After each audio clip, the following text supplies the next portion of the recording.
Hello and welcome to another episode of the Classical Republican. Today we are reading from The Cosmopolitanism of Nations. And this is Mazzini's it was written in 1871. And so the last thing he writes on international relations and kind of sums everything up. Starting off, he talks about moral principle, goal, duty, and a lot of this stuff would seem really wishy-washy if you haven't read a lot of his earlier stuff. Let's see, he talks about nations are the individuals of humanity. Okay, so again, we're dealing with the idea that you have nations, and those are the associations, the grand associations of groups of people that can be classified into what he calls a nation, and then they're supposed to be kind of the workshop for humanity. And so they're supposed to be doing something good, something that only they can do to improve humanity. So, but still, he bases the international order on the nation state. And we're going to be getting a little bit into that. It's going to get a little tricky here. Now he says that these nations should be. He doesn't use the term absolute advantage, but he says that should be doing. Trying to attain these goals, which are their, they can attain through their own particular abilities. And so I think, that kind of fits into the economic principle of absolute advantage, where you have one nation focused, not being autarkic, not being completely self-sufficient, but focusing on what they can do best, and just being able to do that so they can provide a good product to the rest of the world, and the rest of the world is doing the same thing, all the other nations, and they're trying to get their best product out. He goes into the stages. Remember, stage 1, get your act together. Stage 2, help out humanity. And he's talking here about talks about Italy. Before he goes into Italy, he talks about a war. That's very interesting. He says, war becomes sacred and can thus be justified only under 2 circumstances. Okay? So you have the... let's see. So when vital progress toward the common goal is impossible by any other means, and when other states oppose a people's freedom to achieve its own mission. Every other war is a fratricidal crime. Okay, so that's what he thinks about war. So it is a legitimate tool of international relations, but only under those 2 circumstances.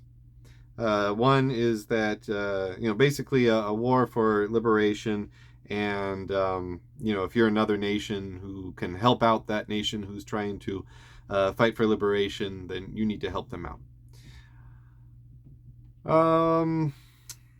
Then he talks about theory and practice, which is always helpful in political sciences. You have the theory, and you need to apply it, and it needs to benefit people. He decries non-intervention, again, condemns it as it's international. It's atheism transplanted into international life. He goes on to say Italy has a 2-fold mission, and this is pretty interesting, particularly because of what he just said about atheism in international life. And he says Italy needs to abolish the papacy and promote national self-determination of others. Okay, so this is in 1871. Italy, pretty much, yeah, Italy is a nation, a unified nation, not completely unified. There are territories that they still need to gain to get all the Italian-speaking people under its flag, but it's basically, I mean, it's basically a nation, an independent nation. Not a very strong nation, but an independent nation. Yeah, so Italy has those two missions. So I thought that was pretty interesting. Now, he's really mad at the Pope because the Pope went, when he declared the Republic of 1849, the Roman Republic of 1849, the Pope left Rome and went and got the French and the Neapolitans, and who was it? The Austrians, and had them reinstate him in the Papal States, and so that destroyed the Roman Republic of 1849, and Mazzini just not gonna forgive the Pope for that, and believes that the Pope is a force for tyranny and arbitrary will. So, yeah. Even though he talks about how he believes in God, he seems very spiritual, and I've heard that about him, that he was very spiritual, but not. And he talks about God a lot, but he's but not very very Catholic. But he's not really pro anything else either. So he doesn't seem to belong to any particular religion, but he is. I don't know. I guess you would say he was Catholic. Like a lot of Catholics today. Who, well, maybe not so much with Papa Frank, with Pope Francis, but with with a lot of the more conservative popes. Back decades ago, you would hear Catholics say, "Oh, I'm Catholic," and they're very proud to be Catholic, but they tell you, "But I don't agree with the Pope." Yeah, I think he was probably one of those type of Catholics. Then on page 232, he kind of foreshadows Alexander Dugin and the Fourth Political Theory. There's some interesting things here that I was not aware of about Mazzini, and he seems to, well, he kind of alludes to it a little bit earlier on about associations and alliances. But he talks about, nationality as the supreme foundation of the international order. Okay, realism. That's the realist theory of international relations, and as a guarantee of future peace. And he goes on to talk about how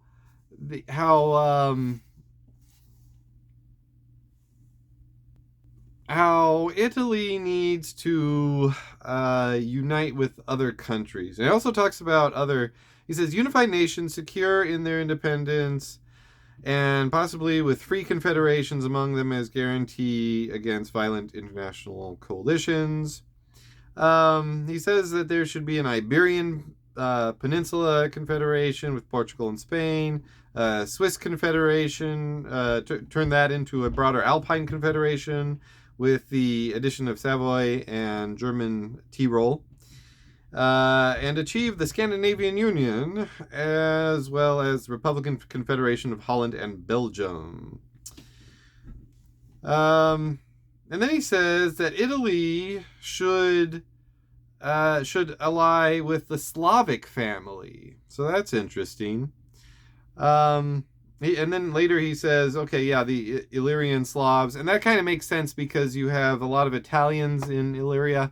From what I understand, they keep themselves separate from the Slavs. You have more of the coastal Italians and the interior Slavs, and that's the demarcation left over from the Venetian Republic, because the Republic ruled that area for centuries, and kept and then to the north of that there were Slavic kingdoms in modern day what became Yugoslavia. It's easier to just say Yugoslavia because it was that whole area in the, I guess you could say the Western Balkans, yeah, Western Balkan Peninsula. And he talks about some goals that Italy should have. He says our foreign policy must insist on opening up for Italy all the roads that lead to the Asian world. He says, first, establish an alliance with the southern Slavs and with the entire Hellenic element. Okay, so now he's kind of making it larger. It's okay, yeah, the Slavs who are right next to the former holdings of the Venetian Republic, but then also the Greeks. Okay, the Greeks, a lot of the Greeks were part of the old Venetian Republic, and so he's going to use the, so he's going to bring all those people together.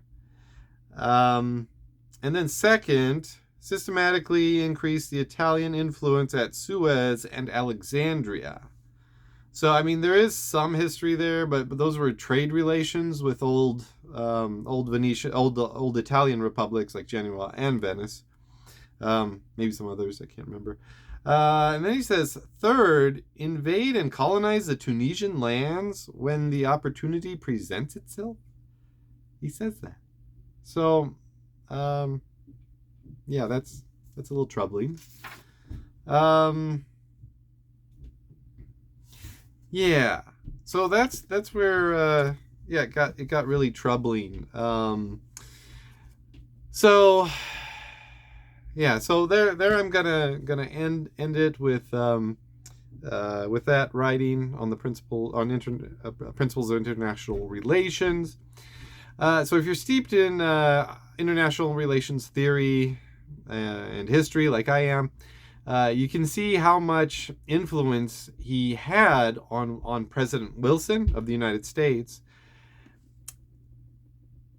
and the remaking of Europe. Now, both after World War I and even after World War II, okay, I like his moderation of cosmopolitanism and nationalism. People say, in fact, the editors of this talk about how he was a pioneer of liberal international relations theory. I mean, maybe, but still, he's based. His theory is based heavily on the nation state. He does say, we should have these alliances and international associations.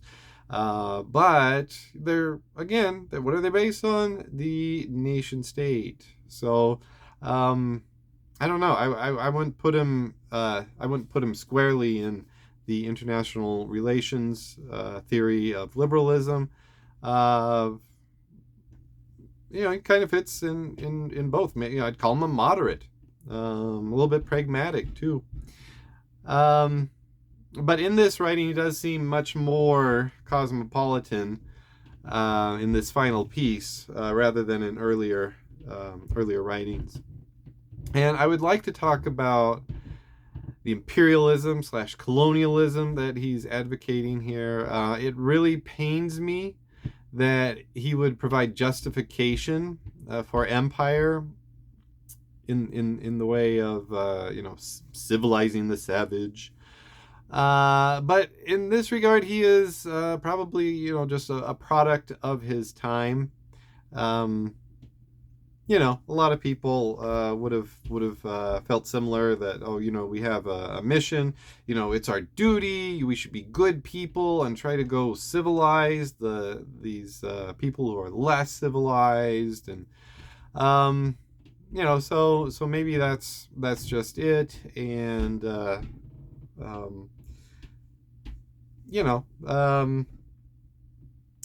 But yeah, I think I'll save my comments on republicanism and empire for another video. But yeah, that's where we'll leave it for now with this writing. Until next time, long live the Republic.